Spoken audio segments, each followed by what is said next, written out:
Hi అండి, hello, నమస్తే, welcome to attitude of gratitude Telugu channel. ముందుగా మీ అందరికీ శివరాత్రి శుభాకాంక్షలు. అలాగే నా ఛానల్ని సబ్స్క్రైబ్ చేసుకుని నన్ను ప్రోత్సహిస్తున్న మీ అందరికీ కూడా థ్యాంక్ యూ సో మచ్ అండి.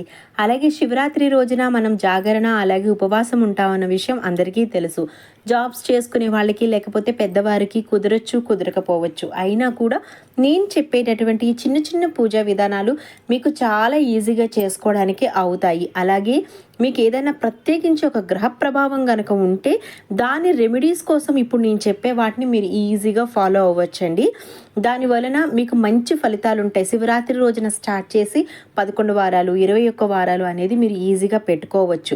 ఎట్ ద సేమ్ టైం నేను చెప్పేటటువంటి ఏ రెమెడీ అయినా సరే చాలా తక్కువ డబ్బులతో 10 రూపాయల నుంచి 100 రూపాయల లోపు అయిపోయే వాటినే నేను ఎప్పుడు కూడా సజెస్ట్ చేస్తానండి. ఎందుకంటే ఇక్కడ భక్తి అనేది చాలా ముఖ్యం. వేలుకు వేలు లక్షలకు లక్షలు పోసి అవ్వలేదని బాధపడడం కన్నా కూడా తక్కువ వాటితో ప్రేమతో భక్తితో మనం శివునికి అర్పించే వాటిని మనం ఎప్పుడు గుర్తుపెట్టుకోవాలి. నాకు మా గురువు గారు అదే నేర్పించారు. ఉపవాసం అంటే అన్నం తినకుండా ఉండడం కాదండి, దేవునికి దగ్గరగా ఉండి ఆయన నామస్మరణలో ఉండడం. అలాగే మీరు ఆ రోజు అన్నిటికన్నా శ్రేయస్కరమైనది ఏదంటే అన్నం దొరకని వారికి అన్నాన్ని దానంగా ఇవ్వండి.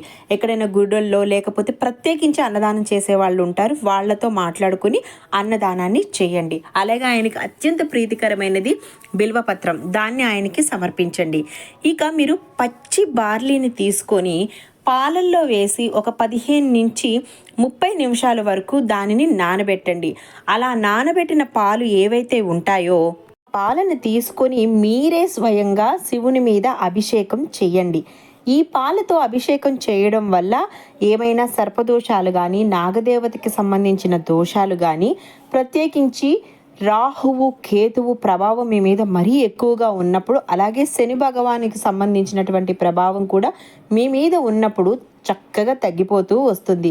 అలాగే శివునికి వేరే గ్రహాలకు సంబంధించిన ఏదైనా ప్రభావం తగ్గించుకోవడానికి సింపుల్గా జరిగేటటువంటి రెమెడీస్ని మీకు ఇప్పుడు చెప్తాను. ఒకవేళ మీ జాతకంలో చంద్ర ప్రభావం బాగోలేదనుకోండి, మీరు శివునికి నీటిని అర్పించండి. చక్కగా ఆయనకి అభిషేకం చేయండి. మీ దగ్గరలో గుడి ఏమన్నా ఉంటే శివరాత్రితో మొదలుపెట్టి ఈ అభిషేకాన్ని 11, 21 వారాలు చేసుకుంటూ వెళ్ళండి. అలాగే మంగళుడి ప్రభావం గనక మీకు బాగోకపోతే చందనాన్ని మీరు అభిషేకం చేయండి శివుడి మీద. ఇది చాలా మంచి రెమెడీ, చాలా ఈజీగా కూడా అయిపోతుంది. అలాగే మీకు గనక శని ప్రభావం బాగోకపోతే ప్రత్యేకించి అప్పుడు మీరు ఏం చేస్తారంటే రావి చెట్టుకి నీళ్ళను వేయండి. అలాగే శివునికి కూడా మీరు నీటితో అభిషేకాన్ని చేయండి. ఇది చాలా బాగా పనిచేస్తుంది, చాలా ఉపశమనం కూడా లభిస్తుంది మీకు. అలాగే దీని తర్వాత లగ్జరియస్ లైఫ్ని ఇచ్చేది మనకి శుక్రుడు అండి.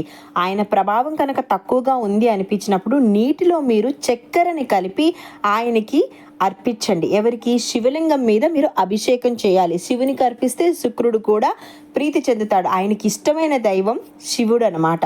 అందుకోసం అలాగే ఇక పసుపు నీటిని ఎవరికి అర్పిస్తారంటే గురుడికి. ఈయనకి పెద్దల పట్ల గౌరవం ఉండి మంచిగా గురువుల మాట విన్నామనుకోండి, అలా కూడా ఈయన మనకి మంచి ఫలితాలను ఇస్తారు.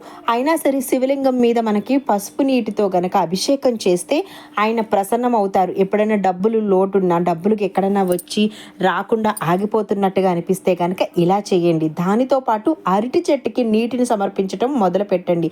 ఇది కూడా చాలా మంచి రెమెడీ. ఇంకా చంద్ర ప్రభావం బాగోవాలనుకుంటే మీ ఇంట్లో కనుక ఏదైనా వెండి గ్లాస్ ఉంటే మీరు ఆ గ్లాసులో నీళ్లు తాగడానికి ప్రయత్నించండి. చంద్ర ప్రభావం అలాగే శుక్రుని ప్రభావం కూడా చాలా బాగుంటుంది. ఒకవేళ లేకపోతే నేను ముందు చెప్పాను కదా, చక్కగా వాటిని మీరు ఫాలో అవ్వండి అభిషేకాలతో. అలాగే ఆ తర్వాత మీరు రాగి గ్లాసులో కనుక వాటర్ తాగుతూ ఉంటే మనకి సూర్యునికి అలాగే మంగళుడికి సంబంధించినటువంటి ప్రభావం చాలా బాగుంటుంది. అలాగే ఆరోగ్యం ఎవరికైనా బాగాలేనప్పుడు కూడా రాగి వాటర్ని మీరు ఇవ్వండి. అంటే నైట్ వాటర్ వేసి ఉంచి ఆ వాటర్ని వాళ్ళకి ఇవ్వండి. ఎన్నో రకాలైనటువంటి రోగాలు చక్కగా కంట్రోల్ అయిపోతాయి అన్నమాట దీని వలన. ఇక దీని తర్వాత మీ ఇంట్లో కనుక ఏదైనా ఇత్తడి గ్లాస్ ఉంటే కనుక దాంట్లో ఎవరికైతే గురు ప్రభావం బాగోదో దాంట్లో నీళ్లు తాగడానికి ప్రయత్నించండి. ఇవన్నీ కూడా మీ దగ్గర ఉన్న వాటిని మీరు యూటిలైజ్ చేసుకుని మీ లైఫ్లో ఉండేటటువంటి గ్రహ ప్రభావంని మార్చుకోవడానికి ప్రయత్నించండి. అలాగే ఇంకా రాహువు కేతువు, శని భగవానునికి సంబంధించినటువంటి ప్రభావం మీ మీద బాగుండాలి, ఆయన ఎప్పుడు కూడా చల్లని చూపు మన మీద చూడాలి అని అనుకుంటే మాత్రం ఇక వేసవకాలం కూడా వస్తుంది కదండి, కుండలో నీళ్లు తాగడానికి ప్రయత్నించండి. దానివల్ల వాళ్ళ ప్రభావం చాలా కూల్గా అవుతుంది. మనమే కాదండి, వాళ్ళు కూడా సంతృష్టి చెంది మనకి మంచి ప్రభావాన్ని ఇస్తారన్నమాట. అలాగే మీకు వీలైనప్పుడు కుదిరినప్పుడు ఖచ్చితంగా సముద్ర స్థానానికి వెళ్ళండి. సముద్ర స్నానం చేయడం వలన మనలో ఉండేటటువంటి ఎంతో నెగిటివ్ ఎనర్జీ బయటికి పోతుంది అన్నమాట. ఇప్పుడు నేను చెప్పేటటువంటి పద్ధతి చాలా పురాతనమైనదండి, కానీ చాలా బాగా పనిచేస్తుంది. మీరు కొన్ని బియ్యం గింజల్ని తీసుకోండి. తీసుకున్న తర్వాత ఒక్కొక్క గింజని తీసుకొని ఓం నమ శివాయ, ఓం నమ శివాయ, ఓం నమ శివాయ అని 3 సార్లు అనుకొని, మీకు ఎప్పటి నుంచో తీరలేనటువంటి ఒక కోరిక ఉంటుంది కదా, దాన్ని మీరు తీరిపోయింది అని చక్కగా ఎఫర్మ్ చేసుకొని ఆ గింజను తీసుకెళ్ళి వేరే గిన్నెలో వేయండి. ఇలా 108 సార్లు, ఒక్కొక్క గింజకి 3 సార్లు ఓం నమ శివాయ, ఓం నమ శివాయ, ఓం నమ శివాయ.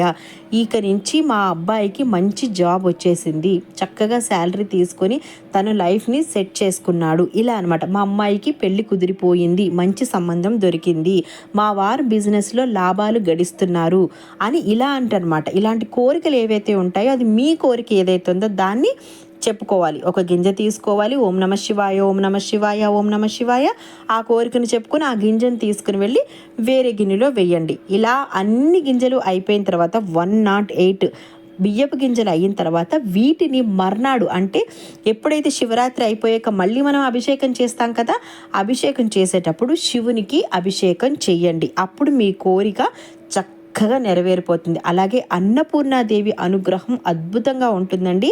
నేను ఆల్రెడీ చెప్పాను, నేను అన్నపూర్ణాదేవికి మీరు ప్రతిరోజు కూడా మీరు ఎప్పుడైతే వంట చేసుకుంటున్నా, లేకపోతే బియ్యం బస్తా కొత్త తీసుకొచ్చుకున్న, ధనధాన్యాలు బాగుండాలని చెప్పి అన్నపూర్ణాదేవి స్తోత్రాన్ని ప్రతిరోజు పఠించండి. ఇది అయితే అసలుకి చాలా బాగా మంచిగా పనిచేసేటటువంటి రెమెడీ.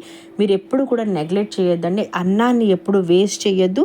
ఒకవేళ మిగిలితే ఇంకా ఆకలిగా ఉన్న వాళ్ళు ఎవరికైనా సరే దాన్ని మీరు ఇవ్వడానికి ప్రయత్నించండి, కానీ ఉత్తిని అన్నాన్ని మాత్రం పారబోయవద్దు.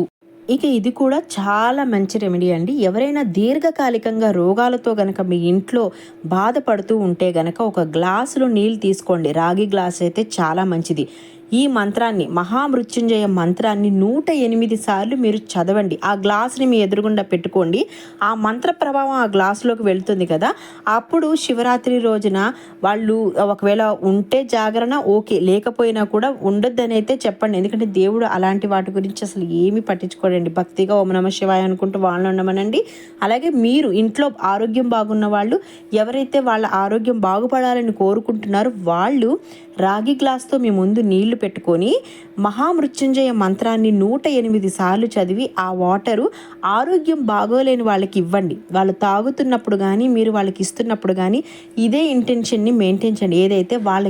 ఏదైతే రుగ్మత ఉందో అది సగం అసలు మొత్తానికే వాళ్ళ జీవితం నుంచి వెళ్ళిపోయినట్టుగా వాళ్ళని ఫీల్ అవ్వమని చెప్పండి. అలాగే జాగరణ చేస్తున్నప్పుడు మీరు ఖచ్చితంగా ఓం నమ శివాయ, ఓం నమ శివాయ, ఓం నమ శివాయ అని మీకు అనిపించినప్పుడల్లా, అంటే ఒకవేళ మర్చిపోయి ఎందులో ఉన్న పడిపోయినా మళ్ళీ అనుకోవడం మొదలు పెట్టండి.